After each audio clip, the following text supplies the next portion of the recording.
next to him, that's going to be our front row, Greg. Almeida and Aguilar are going to be on the second row. Let's see who gets to jump down to that important turn one.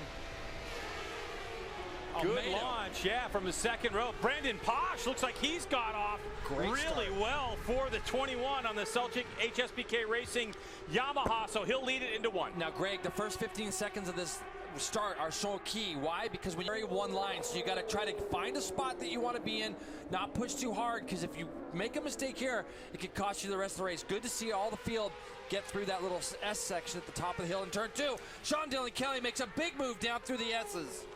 And Richie Escalante, our championship points leader, hasn't lost a race yet, in third on the 54, that Honos Kawasaki. So Brandon Posh pulling out of the draft.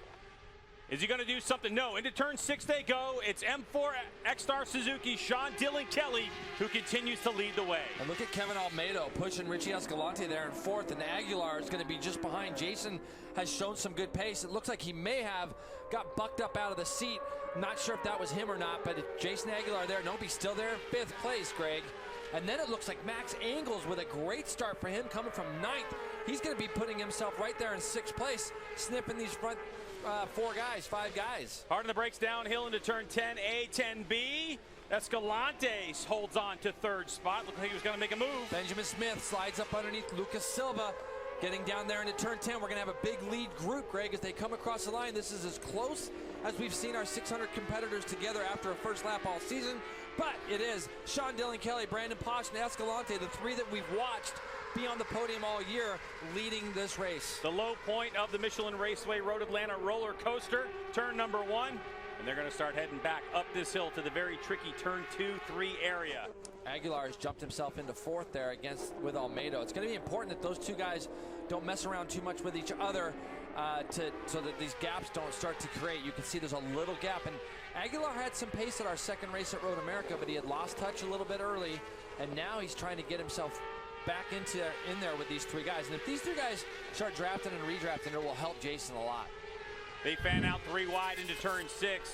Very tricky corner. You got to get down to that apex. There's a tremendous amount of camber there that allows riders to rip through this section. Hard on the brakes and through turn 7, that long drag race down the back straightaway, looking to see what the Yamaha of Posh has against the Suzuki. That is like Nolan Lampkin. That's going to be coming, I bet, Greg, I think it's Nolan, and it's going to be coming up out of turn 5. That's what the shot looks like. And that's a bit of a guess. But it looks like we've got a red flag. Red flag. Yep, you can see these guys, red flag. Now, turn 5 is going to be coming up over the top of a crest. And, you know, especially when you have new tires, you get this confidence of, I got to get on the gas. You might be behind somebody. You don't want to lose that draft. And if the bike gets just a little bit sideways going up over the top of that, as we saw with Michael Gilbert a few years ago, it can high side you up over the top. Let's hope that Nolan's okay. Take a look at what caused this red flag. Yep, out of turn 5. It's going to be out of turn 5, and you can see, Greg, that it's not going to be an easy crash out of there ever. And all these bikes are just going ripping by right now. They barely even get a chance to get a yellow flag out when something like that happens. So our riders are going to come back into the pits here after a lap. Big heads-up move by all the riders to stay out of the way. All right, we're going to step away. When we come back, we're going to get this red Jason Pridmore for Supersport to get race action back underway. As you can see, the hillsides here in Northeast Georgia are filled with fans during this very pressing time. Here's a look at our Cardo starting grid. Richie Escalante on pole at a 128.4. SDK and Brandon Posh on that front row. Yep, then we have Kevin Almeida, Jason Aguilar, and Benjamin Smith. So Benjamin must have got a bad start because I saw him knifing through some people on that first start. Then we're going to have Nolan Lampkin, who's probably going to be a scratch here, unfortunately. He's the one that went down. Lucas Silva. Max Angles, who was doing a great job there, probably 6th place. Xavier Zayat, Nate Minster, and Alejandro Thermiotis in row 4. And then back to row 5, we've got Jared Nassani, Edgar Zaragoza, Chuck Ivey, and Austin Miller are going to round out this field.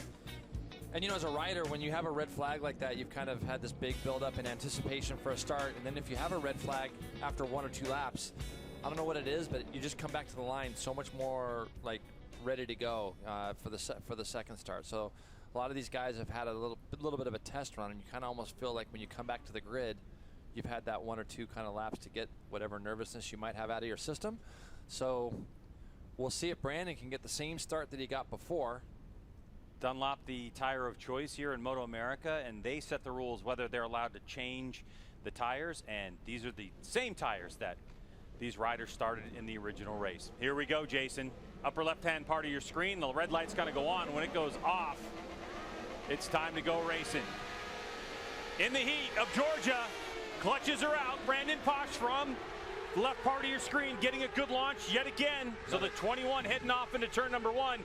He's going to be thinking about, oh, look at Sean Dillon Kelly goes around the outside. And Escalante. You can see Sean was trying to move over a little bit on Brandon as they went down to turn 1 just to try to get that track position, and he was able to do that. So here's our first little lap up through the S's here. Kevin Almeida with a great start. He's up to 3rd on the Altus Suzuki GSX-R 600, just ahead of Escalante. So this is a great thing. Last time we saw Kevin, we saw him the last turn at MotoAmerica picking himself up, and just watching him this weekend, he just looks better on the bike this weekend. I've watched him a lot this morning in warm-up, and you know, I believe he can go with these guys and get in that lead draft. Escalante's trying to work him right now as they go into 6, and he's going to slide up underneath him. Into turn 7 they go, and so Richie Escalante, Honus Kawasaki up in a 3rd spot, Hannah. Yeah, you guys just mentioned Kevin Almeida. When I talked to him, he said he was feeling physically good. He has a huge smile on his face. They changed gearing for qualifying too, and he felt so much better. He loves this track, so he said his goal is really just to stay calm and try and maximize some of those points that he missed out on at the last round. 3 wide into 10A. Brandon Posh now takes over the lead. Can he get that bike stopped? He does. And the switchback up the hill under the bridge and heading to turn number 12. New leader. That's going to make Brandon feel pretty good that early in the race. You see Escalante looks like he wants to get through to the front ASAP. But for Brandon Posh to be able to draft that GSX-R 600 down that back straight, that's going to give him some confidence. He'll put that in his memory for later on in the race. Brandon Posh, yeah, looks like he's going to fall victim to Sean Dillon Kelly, who gets down to the apex better than Posh did. So lead change again, and oh, you don't go 3 wide up in that section. That's awfully tight. Yep, Escalante does not like to follow. He likes to get to the front. He likes to try to run the pace, and he'll do everything he can to get there. Even if there are times when you think if he just chilled a little bit, he'd get there eventually. He just likes to get there. How about Lucas Silva right there in 5th, catching up to these lead group guys. Really good run from Lucas. This is kind of what I've expected out of him this year after having a pretty solid last year. Escalante looking around the outside of STK as they go into turn 6. Now Brandon Posh should be able to get a double draft, and Almeida a triple draft down this straight.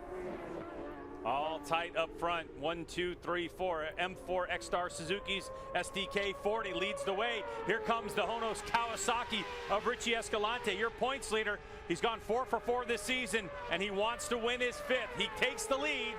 Brandon Posh, who looked like he was in a great position to get a double draft, but didn't get a great drive out of 7. So Escalante, SDK, Posh, and Kevin Almeida, 1, 2, 3, 4. It's an important part of the race right now because Escalante is going to want to try to gap these guys and pull some distance.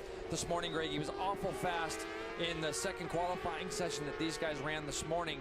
And it's going to be difficult because these guys ended up this morning, Greg, I believe, getting down into the 28.4. And, you know, next on the list was 28.8. But Escalante showed some pace being able to do 28s rather consistently. So you can see he's already starting to create that little bit of a gap right now between him and Sean Dillon Kelly in 2nd. Well, the plan to rough up Richie Escalante hasn't really paid off for the rest of the riders. Somebody's got to come up with a solution, or Richie Escalante is going to eke his way to another win. Out of the S's into turn number 5. SDK trying everything he can on that M4 X-Star Suzuki to keep that Kawasaki in sight. But Escalante has been on another level so far in 2020. Yeah, he's just, you know, when you, as a young rider, get the confidence in your crew, I mean, that's such a big thing. And until you've really had that and you haven't experienced it, you don't know until you get there. And he's got so much trust in the guys that he has working around him right now, and it just builds your confidence up so much that you just feel like you should be able to run away with all the races. I mean, it's a great feeling when you come into the racetrack feeling like you're the guy to beat, and Richie definitely has that going for him. You saw 96 Jason Aguilar in 5th with 23 Lucas Silva and Benjamin Smith on the 88. There's a good look at Benjamin Smith, a rider who's had ups and downs in his career. Jason, bunch of passing going on in Supersport. You have no idea how narrow it gets when you go up into that turn 2 section here at Road Atlanta. So it's a very committed pass that Escalante had to make to go around the outside of Brandon up at the top there. And, you know, then you can see he was able to draft Sean Dillon Kelly down the back straightaway, gets a good drive, puts himself on the left-hand side, but just enough to where he could kind of get that track position and then hold SDK off as they got into the braking area down at the bottom of the hill. Back to live shots. 21 Brandon Posh. Celtic HSBK Racing out of Brooklyn, New York, a New Jersey native. Talked about it before. This young man is just tremendous talent, Jay. Yeah, he is. Brandon's a really good rider. He's on a bike an awful lot. Here's Benjamin Smith. He's trying to chase down Lucas Silva just in front of him. Oh, I'm sorry. Yeah, is it Lucas just in front of him? Yes. And Aguilar now is trying to get off on the back of Almeida, but just in this one lap, you can see it spread out. And that's because the guy leading has spread these guys out a little bit more. He comes across the line at a 29-1, but I really like what I see out of both Sean Dillon Kelly and Brandon Posh right now. They're reacting to the fact that Escalante has pulled them down into those lap times. This morning, Brandon Posh went 29.5. He's already gone 29.3 in the race. And if these two guys start engaging, it's going to give Brandon another shot to kind of get back up there with them. Yeah, Jason, when I talked to Brandon earlier, he said his main goal for today's race was really to just try and stay with that front group, to watch those leaders and learn as much as he possibly can about their riding style and what they do on the track so he can better prepare for race 2. So I'd say he's well on his way to accomplishing his goal for today's race. No question, Hannah. Yeah, and these guys right now, they're all in the low 29s, 29.1 for both first and second place riders, 29.3 again for Brandon. So that's going to do a lot for his confidence. And to be fair, his bike looks as good as I've seen it look from even in the first 2 rounds. So his bike isn't looking too bad. These two guys are going to continue to push the pace. I wouldn't be surprised to see some mid 28s possibly this next lap through, and that's where you're going to start to see that gap between second and third maybe just open up a little bit as it starts to do that now as they roll out of turn 5. 91 degrees outside, track temperature high, and that's going to make these Dunlops nice and slippery in the late stages of this race. You can see that there's been a break. Jason Aguilar, and back falling victim to Benjamin Smith is Kevin Almeida, also there with Lucas Silva. So Almeida had a good start, is now starting to drop back. Yeah, and that's you know, I mean, really, Kevin was right up there with him. So it might be a thing where he has the feel that he needs to have underneath him when he's on brand new tires. And now he's in the draft of Benjamin Smith. Benjamin's going to be able to, you know, he went right by him, Greg. That Altus bike is fast. So let's see if Benjamin cuts it back up underneath him as they come under the brakes into turn 10. It looks like he's going to have a go. The Altus bike, of course, Jason, technical partner with Team Hammer. That is M4X Star Suzuki. So the same equipment that Sean Dillon Kelly is on is what Kevin Almeida has underneath him as well. So we know that Team Hammer, that team is able to make a very fast motorcycle. So when we're looking at that lead battle, here you go. There's Aguilar, and he has made that break. He's in 4th place. And then I think this will be a battle that'll go down to the end too. Almeida, Benjamin Smith, good to see him having a good run. And then Silva. And here you go, back to the leaders. These guys, again, 29.1s for the pair of them, 29.2 for Brandon Posh that time around. So it looks like Brandon just loses a little bit of time down through those S's. And then he does a really good job in the last split of catching back up just a little bit in the last couple splits here. So, you know, Jay, you look at this Supersport field, especially 2 of the 3 riders up front, Richie Escalante and Brandon Posh, tall guys. Yes. You know, 6 feet. Brandon Posh, 6'2". Yep. And you know, I was talking to Brandon Posh about the advantages and disadvantages of being a taller rider. Posh, of course, as skinny as you like, but still coming in, you know, in the 160-pound range plus. Yeah. Down into turn number 10, Sean Dillon Kelly, who's really making this a clinic of how you race a motorcycle right now, continuing to put the pressure on Honos Kawasaki's Richie Escalante, the 54 down. Just look at the difference in stability on downhill braking from the Kawasaki versus the Suzuki. Everything SDK does is just very, very smooth, and he's done a really nice job of getting himself back into the position that he's in, and it looks like he was able to kind of draft with Escalante down the back straightaway. So, you know, I think Sean's going to do what he can to kind of stick where he's at the best he can, try to plan something for later in the race if he can do that. The thing about Escalante, both these guys, all 3 of these guys, their fitness levels are through the roof. So as far as getting tired, they're going to get tired, but not tired enough to not keep pushing. Yeah, I'm talking to the crew that works on the M4X Star Suzuki of Sean Dillon Kelly. I said, okay, you know, we were here last April. SDK was a rookie. How much different is the evolution of the motorcycle he's riding in terms of what he likes geometry setup, what he likes spring. And what I was told is that he is so smooth that you mentioned it, that the geometry and the spring rates are way different from where they were a year and a couple of months ago for SDK. They've really figured that out. And Jason, if you can get away with a softer spring rate and still maintain the speed, the bike tends to be more compliant over the small bumps. And so it's all about SDK being smooth like you're talking about. Yeah, and he really is. Like, very rarely do we see him get out of shape. And he's able to, you can see, Greg, he's able to sit there. And if you look at kind of the way SDK's bike looks when he comes up under braking, everything is done very smooth fashion. The bike is always in line. It looks like it's very rarely out of shape. So this is a good sign for SDK at the moment. Richie Escalante strong into turn number 12. That's always a great place if you're making a dash to that checkered flag. The line, the finish line, Jason, relatively close to the final corner. Yeah, it's not going to be like a draft thing anywhere down the straightaway here. You're going to have to do something going down into 10 or the last corner. We've seen a lot of action in the years past down into turn 12. Fastest lap of the race recorded last time by the stripe by Richie Escalante, a 129 flat to a 129.1 from SDK. There's the last 3 laps, bottom of your screen. You can see that evolution. So Sean Dylan Kelly is answering everything Richie Escalante is throwing at him right now. It's, and you know, 29.0, 29.1. So yeah, these guys are getting close to the 28s now. Now it's just going to be a matter of tires and how well they can keep them underneath them. We're only on lap 8 of 17. SDK's bike still looks like it's on rails. So it'll just be what we're going to have to just kind of watch and see for any signs of something that one of these guys might show, any kind of weakness. For Honos's Richie Escalante, Jason, I was sitting in the debrief with his crew chief, Derek Keys, after free practice number 1 yesterday.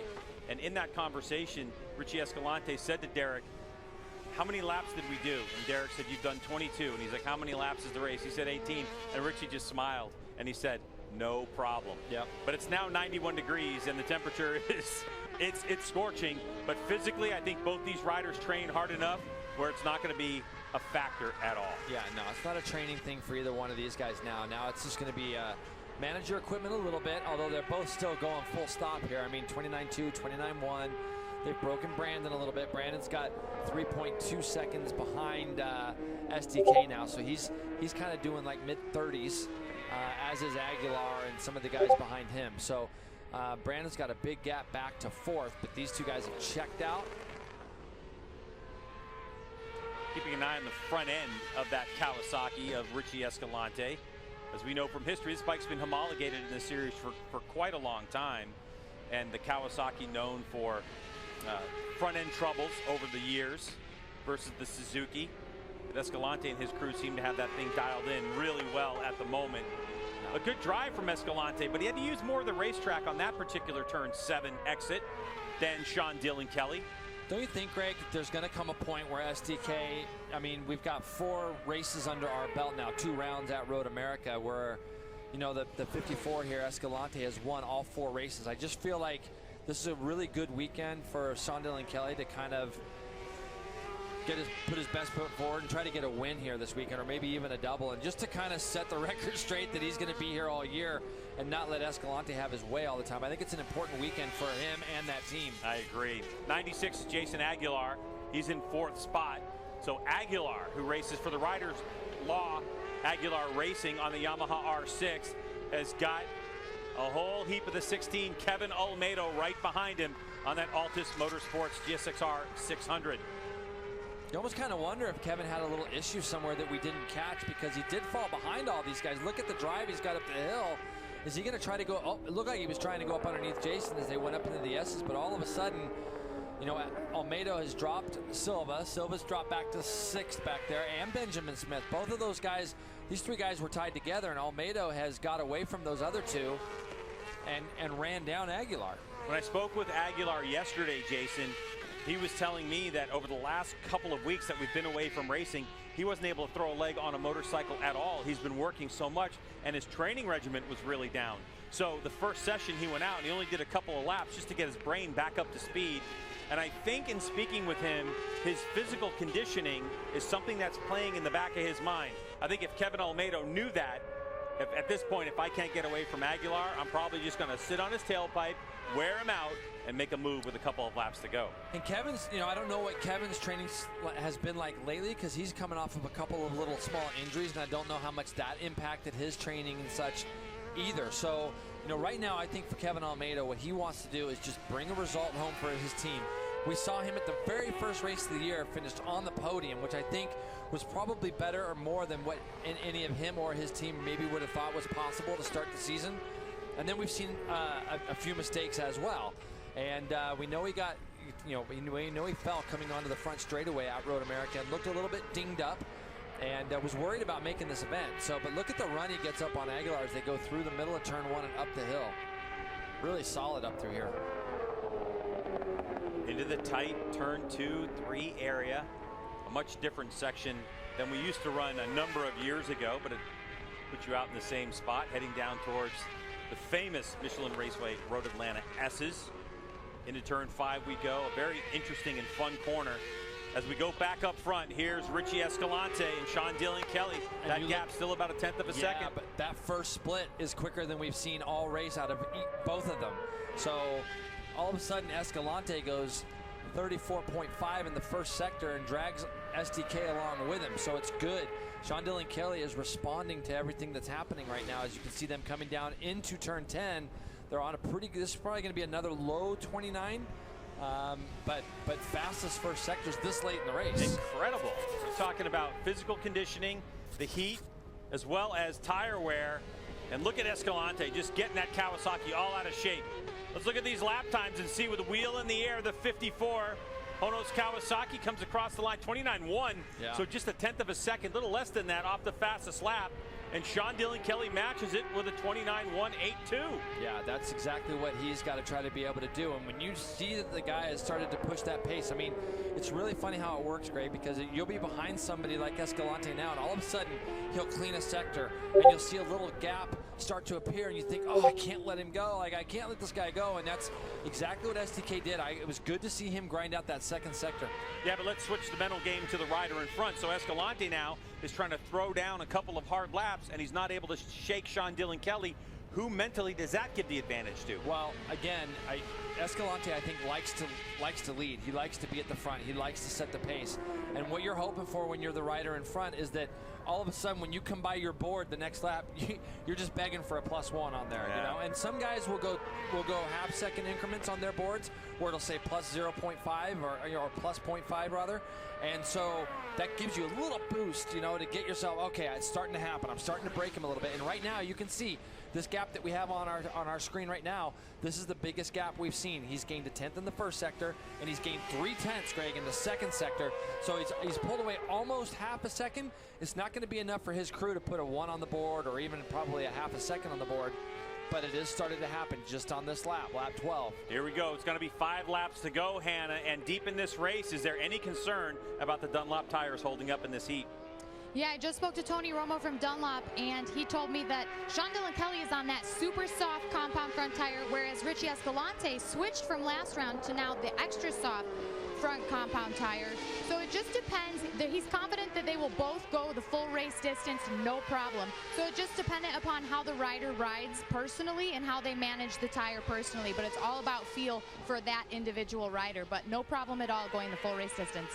Escalante's front end looking planted as always, Jason. Yeah, but look at SDK. I'm impressed. He's really rebounded. 29 flat for Escalante that last lap by. Now, you might ask me now, what is the rider up in front's thing? When he sees that he's gone his quickest lap of the race, still has +1, doesn't have a plus on his board, that's when you can start to kind of think to yourself, all right, what do I got to do here? This guy, I'm obviously, I can't shake him. Is he planning something for later in the race? Right now, SDK goes his fastest and the race's fastest first split.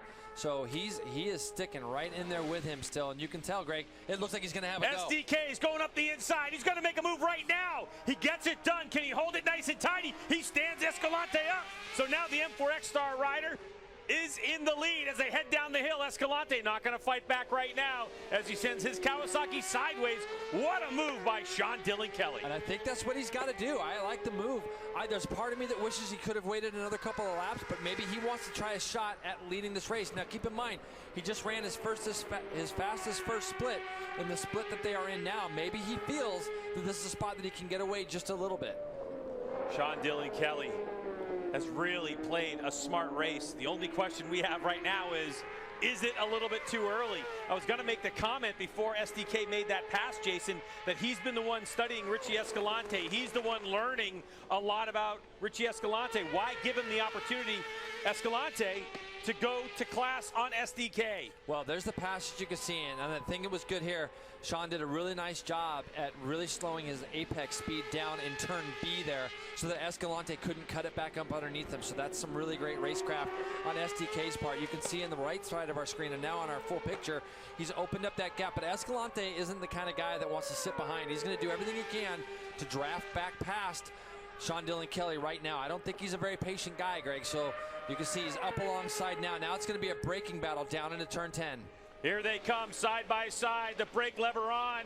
Sean Dylan Kelly around the outside. Oh, and a big bobble from Escalante. He nearly lost it, gathers it back up, and SDK grabs that lead right back. So what Escalante is looking at now is up into the last turn, but now that's going to change his strategy of being able to get down into that last corner. The fact that SDK was able to outbrake him down into turn 10 is going to stick in the back of Richie's mind. He's going to have to get by him a lot earlier down that back straightaway so that he can protect the line getting down into the bottom if this race gets down into the last couple of laps. What race craft by Sean Dylan Kelly. M4 X-Star Suzuki as Escalante gets closer, right part of your screen. That's the race pace that Sean Dylan Kelly's been able to dig deep. And now it has slowed a little bit, Jason, on that lap. They went from basically doing 29 ones and 29 flats to 29.9. Yep. So it's dropped off about 8/10 of a second. It's going to happen a little bit there. SDK just ran it into turn 5 a little bit fast, a little bit deep, and you can see it altered his line. That's why Escalante is able to get up alongside of him and try to go around the outside.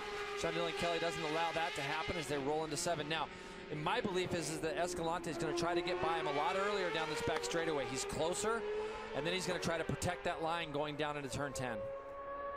Here comes Richie Escalante, your championship points leader, 25 years old. Goes up the inside around Sean Dylan Kelly. They bend it over to the right in the kink, side by side. Lead goes to Escalante, but inside position to Sean Dylan Kelly. Yep, he just wasn't able to quite be able to make that pass complete, so he couldn't get over to the left to do any blocking. So SDK did a good job of holding his track position. When they come down here to this last corner, you can see Richie wants to try something there, and he's dress rehearsing it right now. That's going to be a big pass if it happens there on the last lap. I just keep thinking to myself that do they have the front end set up where Richie Escalante needs to really snatch that brake lever heading down the hill into turn 12? That's going to be an awfully risky pass for the championship points leader. So Sean Dylan Kelly continuing to hold off the advances of Richie Escalante. What a race we are having in Supersport. Race number 1 from Michelin Raceway Road, Atlanta. Last 3 laps, bottom of your screen, you can see the difference in pace once SDK took over. Look at the pace that Escalante has behind, and he's right up behind. Okay, now SDK did a much better job of getting out of here this lap. You can see that Escalante isn't able to get up alongside of him as early as he did the lap previous. So he's going to roll in through 6 and 7 the way he liked to before. The only reason why Escalante was as close to him on the last lap was because of a small mistake that I saw in 5. Now he's going to be able to get out of here pretty solid. And I think that, you know, SDK has shown how strong he is when they get down into that turn 10 area at the end of the straightaway. Look at SDK move over. He wants this track position on the inside going down the hill because it's going to be the shorter distance, and he also feels like when he gets down here, he can release the lever earlier. Look at this, Greg. So here they go around the outside. Again goes Sean Dylan Kelly. Can he get it stopped? That was reminiscent of the pass that he initially made to take over the lead. Yep, now Escalante's up underneath him as they come underneath the bridge, and he gets what by a pass! What a move by Escalante. Can he get it stopped? Oh, they're side by side. Escalante couldn't get to the apex, so SDK takes over. And here it comes, the final lap. Fireworks are brewing in this one. Into turn 1 they go. Now it's a matter of running a clean lap. All gloves are off. These guys have passed and repassed in places. And SDK is gonna be very wary. He's got to clean this section. If SDK can get down through here really, really well, and he has, Greg. He's done a really nice job up through the S's. You can see there's a tiny little bit of a gap there. Not much, okay, but it's just enough to where he's cleaned it. Escalante's back on the back of him. Oh, that's so close. And you can see Escalante trying to get over the front end. Oh, and traffic in the way as well.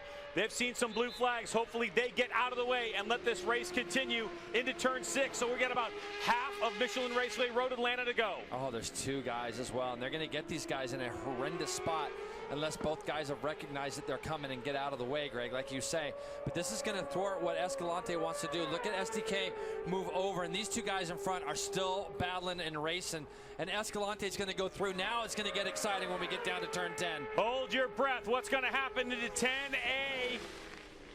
Oh, Escalante is very deep lap traffic. Sean Dillon Kelly not able to do anything with him, so they switch back, and now there's one more corner to go. What a drive by Escalante. Sean Dillon Kelly tries to go up the inside on the brakes. Escalante sideways. SDK has the position. Now it's the run to the checkered flag. Has the M4X Star Suzuki done enough? He has. He'll take victory. What a race. That's what we're hoping to see. That's a huge victory. How about these guys, Almeida and Aguilar, coming up under the bridge in a battle which will be for 4th place. Aguilar closes off the entrance. Almeida's going to try to square him up. Let's see what happens as they come across the line, Greg. Almeida gets a great drive. Points on the line, and it will be Kevin Almeida for 4th spot. Jason Aguilar in 5th. What a race, Jason. .052, the margin of victory. 29s. They continued on in the 29s. And Sean Dillon Kelly telling the fans, get on your feet. What a victory. That's exactly what he needed, Greg. I just felt like today was a day that he needed to make a statement. And you do this for your team, you do this for yourself and all that, obviously. But the big thing is, Greg, you've got to go win one of these races. And then all of a sudden, it kind of disrupts the flow of things that have been going on. Escalante has had all of his own way. And you can see these guys come down the back straightaway. There's 2 guys in front of them that are it looks like Austin Miller and Chuck Ivey, I believe. Yep. And they're racing, they're doing their thing. And Escalante made that pass early down that back straightaway, like we kind of thought he needed to do to win. And to be fair, Sean wasn't close enough to him going into 10A, but this is a big pass. Anybody that's been to Road Atlanta and come down that hill knows what a big pass it is to go up underneath somebody and then hold them off all the way to this line. I think the setup that Sean Dillon Kelly had on his M4X Star Suzuki under braking is what made this difference in this race, because you could see that Richie Escalante's Kawasaki was just a little looser and just couldn't get the binders to slow him down the way he wanted to. His bike looked great. Yeah. SDK's bike looked great the whole race. Amazing. Yeah. Wow. Welcome back to Michelin Raceway Road Atlanta on a heart-pounding super sport race. So Sean Dillon Kelly with a